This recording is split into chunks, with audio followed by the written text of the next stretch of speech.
Hello students, कैसे हैं आप सब। अतुल अकेडमी क्लासेस में आपका बहुत बहुत स्वागत है। आई होप आप सभी लोग फिट एंड फाइन होंगे, पूरी तरीके से स्वस्थ होंगे।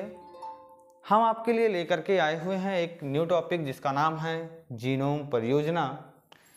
जीनोम परियोजना के बारे में हम आज स्टडी करेंगे, मिल करके समझेंगे जीनोम परियोजना। ये जीनोम परियोजना होती क्या है, इसके बारे में देखेंगे, समझेंगे और जानेंगे। जीनोम परियोजना की बात जब आती है, जीनोम, पहली बात तो हम आपको जब डीएनए चैप्टर स्टार्ट किए थे तो सबसे पहले हम आपको बताए थे कि जीन और जीनोम में डिफरेंस क्या होता है, दोनों में अंतर क्या होता है। जीन और जीनोम का अंतर जान लेना सबसे बड़ी जरूरी है। डीएनए के ऊपर किसी एक कैरेक्टर्स को, कभी कभी एक से अनेक कैरेक्टर्स को एक्सप्रेस कराने के लिए जीन्स हमारे लिए जिम्मेदार होते हैं। जीन्स ही जो होते हैं रिस्पॉन्सिबल होते हैं किसी भी कैरेक्टर्स को एक्सप्रेस करने के लिए। इतना तो आप सभी लोग जानते होंगे, ठीक है। ये जीनोम क्या होता है, आइए हम जीनोम को पहले समझ लेते हैं। जीनोम क्या होता है। जीनोम में ये होता है कि half number of chromosomes, 23 chromosomes अगर हम बोलें, ठीक है, क्या बोलें, 23 chromosome means number of, half number of chromosomes present होते हैं, उपस्थित होते हैं। कहाँ पे उपस्थित होते हैं, आपके एक जीनोम में, ठीक है। Half number of chromosomes present in one genome, ठीक है। 23 क्रोमोसोम्स प्रेजेंट होते हैं आपके एक जीनोम में। एक जीनोम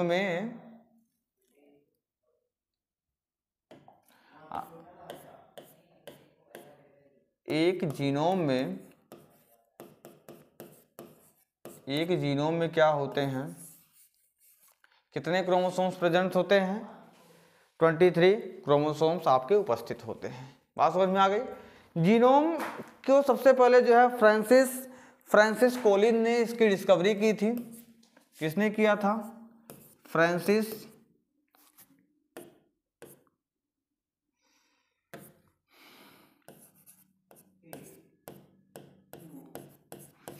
कोलिन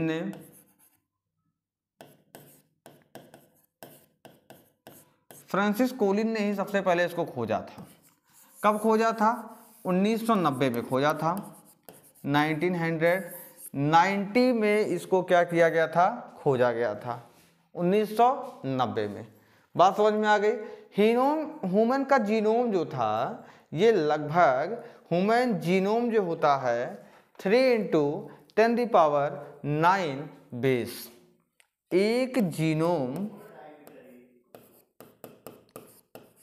जीनोम जो होता है 3 × 10⁹ बेस पेयर न्यूक्लियोटाइड्स को क्या करता है, ये कंटेन करता है, संरक्षित करता है अपने अंदर। इतना जब मिलेगा, इतने बेस पेयर जब आपके मिल जाते हैं, तब जाकर के आपका एक जीनोम तैयार होता है।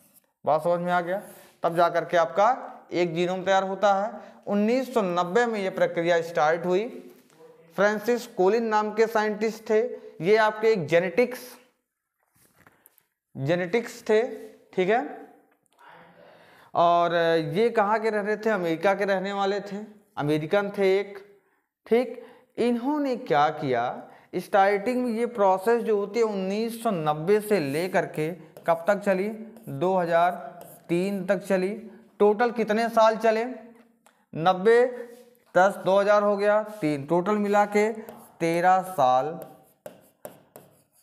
साल ऑब्लिक वर्ष, 13 वर्ष का ये एक्सपेरिमेंट है। ह्यूमन जीनोम प्रोजेक्ट में होता क्या है, आइए हम आपको दिखा दें।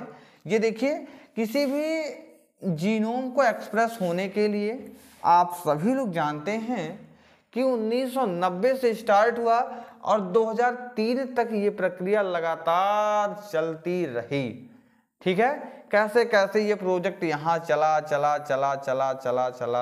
फिर डाउन हुआ, उठा, नीचे आया, फिर कंटिन्यूअसली इसमें खोज होते गए लगातार। जैसे मान लीजिए, आप सभी लोग जानते हैं कि आपके बॉडी में जितने सारे प्रोटीन्स बनते हैं, ठीक है, चाहे वह एलानिन प्रोटीन हो गया, चाहे वह हिस्टाडीन प्रोटीन हो गया, चाहे वह साइटिडीन प्रोटीन हो गया, चाहे वह जो है अनेकों प्रकार के 20 प्रकार के अमीनो एसिड थे, जिससे आपके 64 प्रोटीन बने थे। 64 प्रोटीन्स आपके बॉडी में। अभी इसके प्रीवियस लेक्चर्स में मैंने आपको इसको एक्सप्लेन किया था कि 64 प्रोटीन्स बने थे, जिसमें से 4 प्रोटीन आपके ऐसे बनेंगे जिसको हम लोग स्टॉप प्रोटीन कहते हैं। रोकने वाला प्रोटीन अलग होता है, स्टार्ट करने वाला करवाने के लिए प्रोटीन अलग होता है, रेगुलेट करने के लिए प्रोटीन अलग होता है। बॉडी को रेगुलेशन कैसे होगा, कितना तेजी से होगा, कब नहीं होगा, क्यों रिप्रेसर प्रोटीन होता है आपके बॉडी में। कभी कभी जो रासायनिक अभिक्रियाएं चलती हैं आपके कोशिकाओं के अंदर, उसके स्पीड को रोकने के लिए, रिप्रेस करने के लिए, उत्तेजना को बढ़ाने के लिए एंजाइम होता है। ऐसे अनेकों प्रकार के, हजारों प्रकार के प्रोटीन्स हमारे बॉडी में लगातार बनते रहते हैं, बिगड़ते रहते हैं। बात समझ में आ गई। और ये प्रोटीन जो होती है, पूरे प्रोटीन में सिर्फ आपका 4 नाइट्रोजनस बेस होता है, ATGC, जिसका नाम है adenine, guanine, thymine, cytosine and uracil. 4 प्रकार के प्रोटीन्स, नाइट्रोजनस बेसेस मिल करके हमारी बॉडी का संपूर्ण प्रोटीन का निर्माण करते हैं। पूरे बॉडी में जितने सारे प्रोटीन्स बने हुए हैं, इन्हीं के फेरबदल से बनते हैं। ठीक है, कभी कभी ऐसे हो जाएगा AAU हो जाएगा, कभी कभी AUG हो जाएगा, ATC हो जाएगा, AAUG हो जाएगा। ऐसे कंटिन्यू आगे पीछे करके जो है पूरे बॉडी में आपके ऐसे प्रोटीन्स लगातार लगे हुए हैं। यहाँ फिगर में देखिए कैसे लगा हुआ है, लगा GAG लगा है, फिर आगे जो है TAC हो गया, ATC हो गया, TAC हो गया, कंटिन्यू चलता जाएगा, AAG हो गया, GTG हो गया। ये जैसे जैसे सीक्वेंस बदलते जाएंगे वैसे वैसे नए नए कोडान्स बनेंगे, और जैसे ही नए नए कोडान्स बनेंगे वैसे ही आपके शरीर में नए नए प्रोटीन्स का निर्माण होगा। तो ये जो ह्यूमन जीनोम प्रोजेक्ट, जिसको हम लोग शॉर्ट फॉर्म में HGP का नाम दिया है, ठीक, हिंदी में इसी को कहते हैं जीनोम परियोजना। ठीक, ये जीनोम परियोजना जो है सबसे पहले कोऑर्डिनेट किया गया, किसके हाथ में आया, US डिपार्टमेंट ऑफ एनर्जी। ठीक है, यूनाइटेड स्टेट डिपार्टमेंट, वहाँ का एक डिपार्टमेंट था, विभाग था, of the energy and the national institute of health. ठीक है, इसके संरक्षण में आया, इसी के द्वारा ये चीज किया गया। ठीक है, ये प्रक्रियाएं दिन प्रतिदिन धीरे धीरे करके आगे बढ़ती गई। अच्छा, एक चीज आप लोग को जानना बहुत जरूरी है कि इस परियोजना का लक्ष्य क्या था, इस परियोजना का एम क्या था, क्यों लॉन्च किया गया, ऐसी परियोजनाओं की जरूरत क्या थी, क्यों लॉन्च किया गया इसको। ये बहुत एक्सपेंसिव था, बहुत खर्चीला था, टोटल 13 साल लग गए इस प्रक्रिया को पूरा करने में। खोजा किसने था, फ्रांसिस कॉलिन ने इसको सबसे पहले खोजा था। कब खोजा था, 1990 में। बात समझ में आ गई।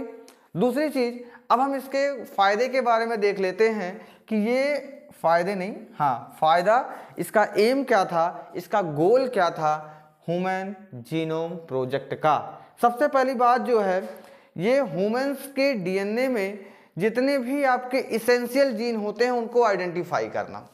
सबसे पहली बात, मानव के जो जीन्स होते हैं, मानव में जितने भी आपके इसेंशियल लाभदायक जीन होते हैं उनको पहचानने में, मानव के अंदर, अरे भाई ये क्या हो रहा है, क्यों छोड़ देता है।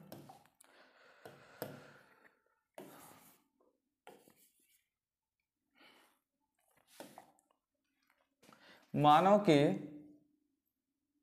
अंदर जीन को पहचानने में,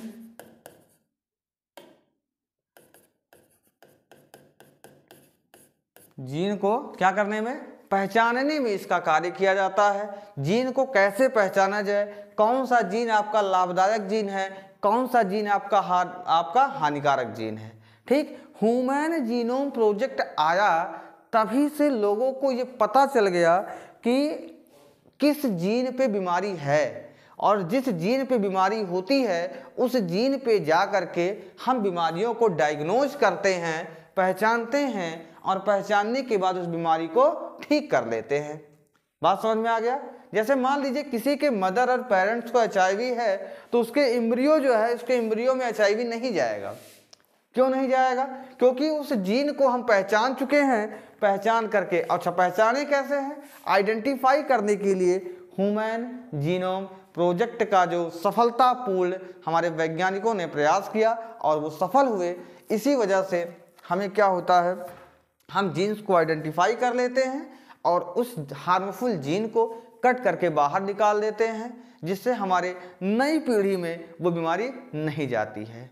ठीक है, जैसे आपका सिक्कल सेल एनीमिया हो गया, ठीक है, ये सारी बीमारी, बहुत सारे आपके जितने भी जेनेटिक्स डिजीज है, जितने भी आपके आनुवांशिक रोग होते हैं, ये रोगों को हम लोग क्या करते हैं, एम्ब्रियो में, माँ के गर्भ में ही इसको काट करके इस जीन को पहचाना जाता है। पहचानने के बाद कट कर दिया जाता है, कट करने के बाद हटा दिया जाता है, वहाँ से डिलीट कर दिया जाता है, जिससे वो बीमारियाँ अगले जनरेशन में नहीं जा पाती हैं। बात समझ में आ गई? अच्छा, मान लीजिए कि आपके अंदर कुछ अच्छे गुण लेके आने हैं, ठीक, तो आप एम्ब्रियो में जा करके, मान लीजिए किसी के पेरेंट्स जो है वो बच्चा जड़ बुद्धि का हो गया है, लोग डायग्नोस करवा रहे हैं पहले से ही, रिस्क नहीं लेना चाहते हैं, तो होगा क्या, रिस्क ना लेने की कंडीशन में, रिस्क जो है ना लेने के कंडीशन में क्या होगा, वो बेबीज को जो है क्या करेंगे, उसको डायग्नोज करवाएंगे। डायग्नोज कैसे करवाएंगे? ह्यूमन जीनोम प्रोजेक्ट, जिसको हम लोग जीन परियोजना कहते हैं, इसी के उपरांत ये सारी प्रक्रियाएं संभव हुई। ठीक, नेक्स्ट इसका क्या है, करा sequencing of the 3 billion chemical base pairs of the human DNA। ठीक है, लगभग 3000, ठीक है, क्या है, 3 बिलियन, सॉरी 3 खरब बेस पेयर, जिसको हम लोग कहते हैं क्षार युग्म, क्षार युग्म, 3 अरब क्षार युग्म, सॉरी खरब, 3 खरब क्षार युग्म जो है मानव के DNA में क्या कर लिए जाते हैं, मानव के DNA से उसको निकाल लिए जाते हैं। सॉरी, मानव के DNA में इतने ज़्यादा 3 खरब क्षार युग्म को पहचाना जा चुका है। बहुत सारे क्षार युग्म हमारे बॉडी में होते हैं। बात समझ में आ गया? Store the information as a database, इसको जो है database, store the information, store the information as a database, database के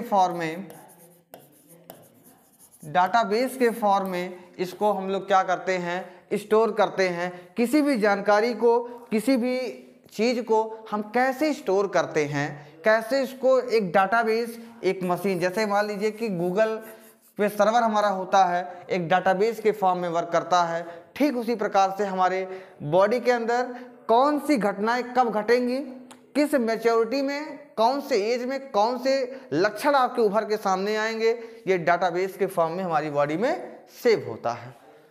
ठीक है, कारण डाटा के एनालिसिस को इम्प्रूव करने के लिए किया जाता है। इसके साथ साथ जो है जब इसको ध्यान में दिया गया तो ये ध्यान दिया गया कि इसके जो धार्मिक पहलू हैं, किसी की धार्मिक भावना आहत ना हो, कि एक पूरी तरीके से लीगल हो, ठीक है, और पूरी तरीके से सामाजिक हो।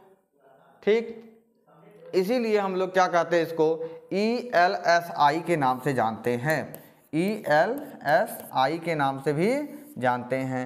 E फॉर होता इथिकल, L फॉर होता है लीगल, S फॉर हो गया सोशल, एंड I फॉर हो गया आपका issues, social issues, legal and ethical, धार्मिक, सामाजिक और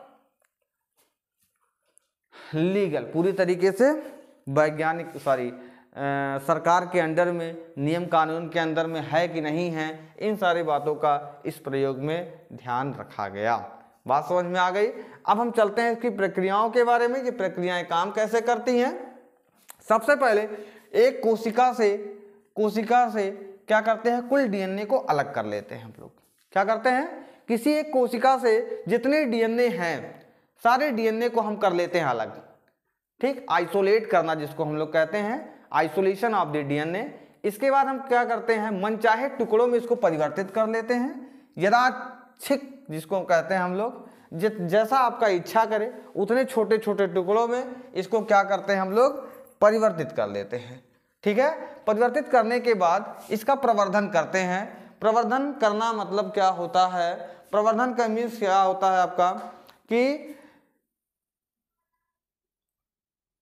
वेक्टर्स का यूज करके, ठीक है, प्रवर्धन करना, इसको आगे बढ़ाना, प्रवर्धन के लिए वेक्टर का उपयोग करते हैं। उपयोग करने के बाद इसको होस्ट सेल में, जहाँ पे जिस होस्ट में डालना है, होस्ट मीन्स क्या होता है, किसी बैक्टीरिया का, किसी इंसान का, किसी पौधे का जो शरीर होता है जहाँ पे उसको डाला जाता है उसी को होस्ट कहते हैं। ठीक है, होस्ट में क्लोन करें। क्लोन मीन्स क्या होता है, कॉपी करना। ठीक, कॉपी हो जाती है। कॉपी होने के बाद नेक्स्ट स्टेप पे हम लोग क्या करेंगे क्या, स्वचालित डीएनए सीक्वेंसर का उपयोग करेंगे। स्वचालित डीएनए सीक्वेंसर का उपयोग करेंगे मीन्स ऐसा सीक्वेंसर होगा, सीक्वेंस करने वाला होगा जो क्या करेगा, उस डीएनए को सीक्वेंस करेगा। करने के बाद टुकड़ों को अनुक्रमित कर लिया जाएगा। टुकड़ों को क्या कर लिया जाएगा, अनुक्रमित कर लिया जाएगा, एक सीक्वेंस में लगा लिया जाएगा। सीक्वेंस में लग गया। अब अगली प्रक्रिया क्या होगी, अनुक्रमों को क्या कर लिया जाएगा, अतिव्यापी क्षेत्रों के आधार पर व्यवस्थित किया जाता है। ठीक, अनुक्रमों को क्या किया जाएगा, अतिव्यापी क्षेत्रों के आधार पर, जहां जिसका क्षेत्र होगा, जिस फील्ड में जिसको जाना होगा, जहां सुटेबल होगा, उस स्थान पर उसको रख दिया जाएगा, पूरी तरीके से व्यवस्थित कर लिया जाएगा। इसके बाद जो है कंप्यूटर प्रोग्राम का उपयोग किया जाएगा। किसका उपयोग किया जाएगा, कंप्यूटर प्रोग्राम का उपयोग करके अनुक्रमों का संरेखण कर लिया जाएगा, उसको एनालाइज कर लिया जाएगा, डायग्नोज कर लिया जाएगा। अगर बीएसी है तो आपका बैक्टीरियल आर्टिफिशियल क्रोमोसोम्स हो जाएगा। अगर आपका वाईएसी है मिस ईस्ट आर्टिफिशियल क्रोमोसोम्स के फॉर्म में इसको डायग्नोज, कंप्यूटर प्रोग्राम से इसका डायग्नोज कर लेंगे।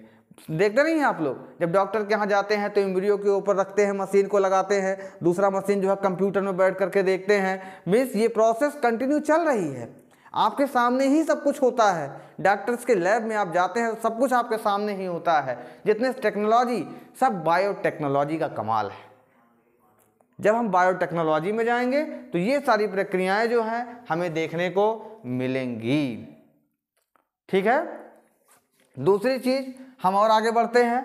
आगे बढ़ते बढ़ते बढ़ते बढ़ते हम ये जान लेंगे कि इसके फीचर्स कौन कौन से हैं। ह्यूमन जीनोम प्रोजेक्ट के फीचर्स कौन कौन से हैं। फीचर्स ये हैं कि ह्यूमन जीनोम जो होता है आपका 3164 मिलियन न्यूक्लियोटाइड बेसिस होते हैं। ठीक है,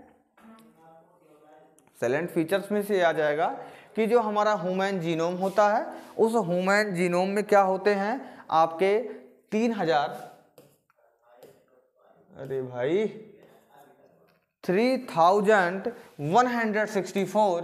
164.7 मिलियन आपके क्या होते हैं, बेस पेयर होते हैं।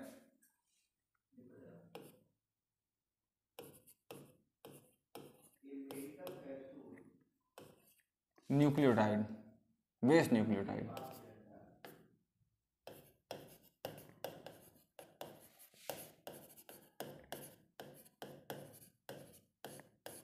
न्यूक्लियोटाइड होते हैं,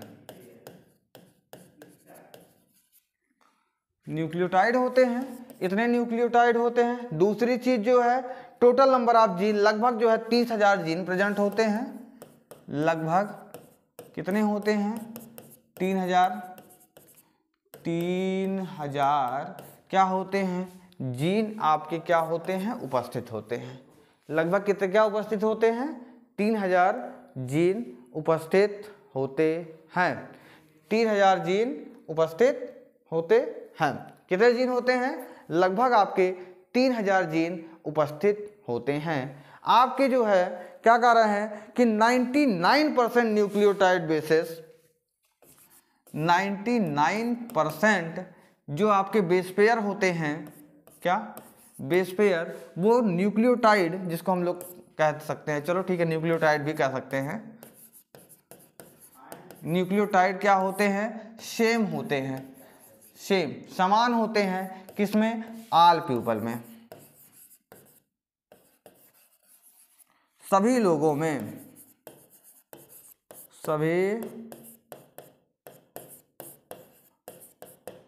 सभी लोगों में क्या होते हैं समान होते हैं।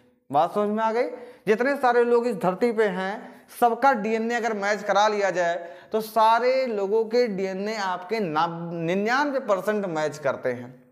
सिर्फ 1% जो डीएनए हमारा होता है वही 1% डीएनए में ही क्या होती है आपकी वेरिएशंस आते हैं, विभिन्नताएं आती हैं, ठीक है। और आपके 99% जो जीन होते हैं वो क्या होते हैं समान होते हैं। बात समझ में आ गई।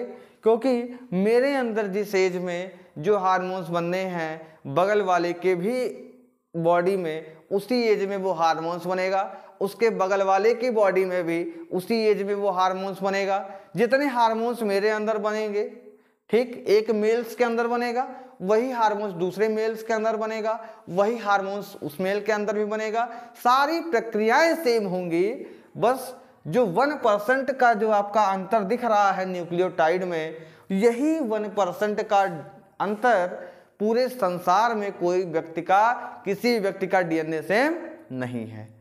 अच्छा ये डीएनए सेम क्यों नहीं होता है इसको हम डीएनए फिंगरप्रिंटिंग में आपको थोड़ा और डीप में एक्सप्लेन करेंगे। जब डीएनए फिंगरप्रिंट पढ़ाएंगे तब आपको बताएंगे कि मर्डर वाले केस में किसी क्राइम के केस में कैसे हम उसको पकड़ लेते हैं, कैसे उसको हम मैच करते हैं, ठीक है। ये मैच क्यों नहीं करता है, अगर मैच करता है तो क्यों करता है, ये सारे क्वेश्चंस के आंसर हम आपको नेक्स्ट लेक्चर में प्रोवाइड करेंगे, ठीक है।